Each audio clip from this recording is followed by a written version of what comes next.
Today, we will be taking a behind the scenes look at a real life client that I recently had a shoot with. I'm gonna show you how we go from practicing our concepts to taking them into our real life scenarios. What's going on, everyone? My name is Brent and welcome back to the channel. I am super excited to get into today's content, so let's hop right in. So this was a very simple and straightforward shoot. I was tasked with photographing one model and multiple different jewelry pieces, and all my client wanted was to make sure that that jewelry popped. However, we didn't necessarily finalize our lighting setup before we got to set. So what did I have to do? Let's get trying things out. So the first thing that I did was I set up a softbox. It was a silver interior and it was a smaller softbox, about 33 inches.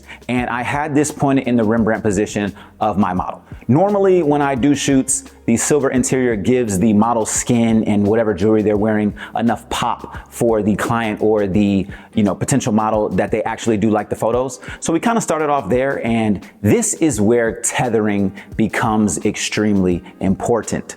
I was able to take about 5 or 6 test shots, get the lighting dialed in perfectly, and then I had my client take a look at what I was doing to get the approval. I don't want to take 40 or 50 shots, get them all the way home, send my client a link, and then she's like, oh my God, this lighting didn't work. So I had her take a look, and it was not what she was going for. She told me straight up, the jewelry is just not popping enough. So we took it back to the basics. We got very simple, and we talked about this in our one light setup, which I will link above. Bare bulb flash. I took the reflector off of my 8600 Pro. I put it right directly in front of my model. I metered my light and we shot with a straight bare bulb.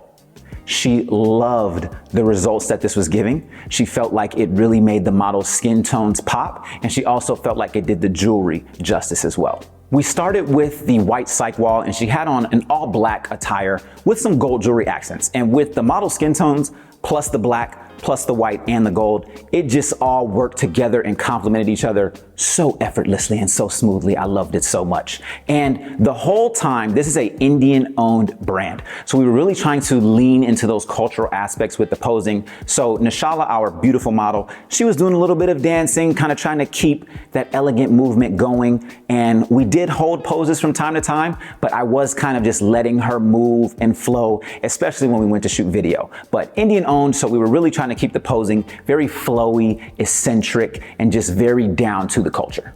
One thing to note that we did, again, talk about in the one light video is when you're shooting this type of setup, it would have been a lot better for me to have a boom arm hovering over me to have the light straight in front of my subject instead of me having a C-stand right in front of myself that I had to reach around, but you work with what you have at the time. And she was loving the sharp shadows that this lighting setup was giving and how it was really making the jewelry pop. So we moved on from the black outfit to what was my favorite look of the day, which was an all white outfit and then some new jewelry pieces that I was just very much in love with. And this actually ended up being the set that she chose the most photos from. Go figure. And with this setup, again, we kept the lighting setup the exact same. She said, hey, this is what I like, so we're gonna stick with it. So we got to shooting this setup and again, kept the Indian culture with the posing. And with these pieces, they were like some very circular, chunky gold pieces. And we were really trying to create like nice, good shapes, triangles, elongate the body to really make sure that these new pieces were being accentuated. Another thing you want to note when you are using this lighting setup is I had a few issues where when I was trying to get my close-up shots, I would get very close to the model, and when I would take a shot, my hair would be in the way of the light, so it would then darken down my image. So that's just something you want to be aware of when you're shooting bare bulb right in front of the model. The light is not necessarily going to wrap all the way around you and have that same effect, so you're going to want to use a tighter focal length, something like a 105 or something like that, just so that you can not be in the way of the light and still get your close-up shots. Here's where things got a little fun. We then transitioned from that look onto a black background. So she wanted some shots that were gonna have a black background. And the challenge that we ran into was when you have the bare bulb set up and you have the model in the same proximity to the background as you did for the white set, what ends up happening is when you take those initial shots, it's gonna take that black background and it's gonna turn it a little gray. So this is where our practice really comes into play, and we are able to lean on our skills that we developed in our test shoots and bring them on the set. So I did a little bit of troubleshooting. First adjustment that I made, I pulled the model as far off of that black backdrop as I could because I wanted that thing to fall to black.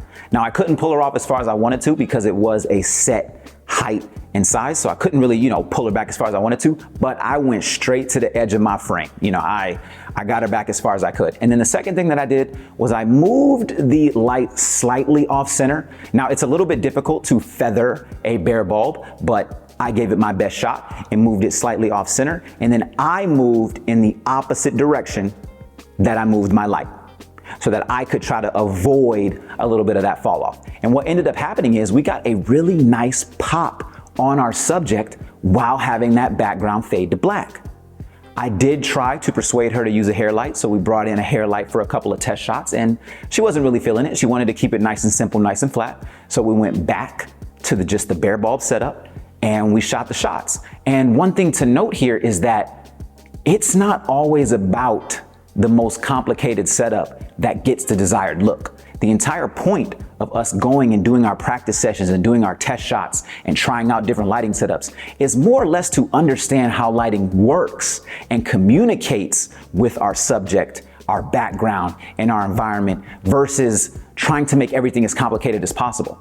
When you overcomplicate things, sometimes you can end up with a result that's very muddy and just not at all in the plan or in the desired look for your client.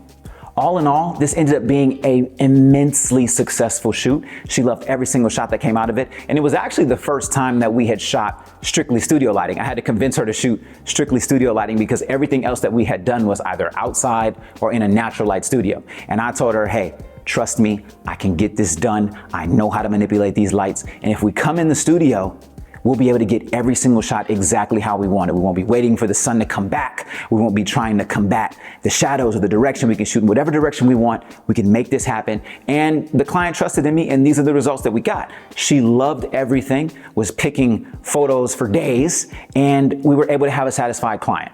So the biggest thing that I want you to take away from this video is that all of the lighting setups that we work on, day after day after day, all the test shoots that we do, they are going to build your confidence so that you can be calm, cool, and collective when you get on set and maybe what you had in your mind that you were gonna do doesn't necessarily work out. It's not always gonna work out. You can do all the pre-production in the world. Sometimes you get to set, you apply the lighting setup that you thought was gonna be amazing, and it's just not hitting. It's just not doing what it needs to do.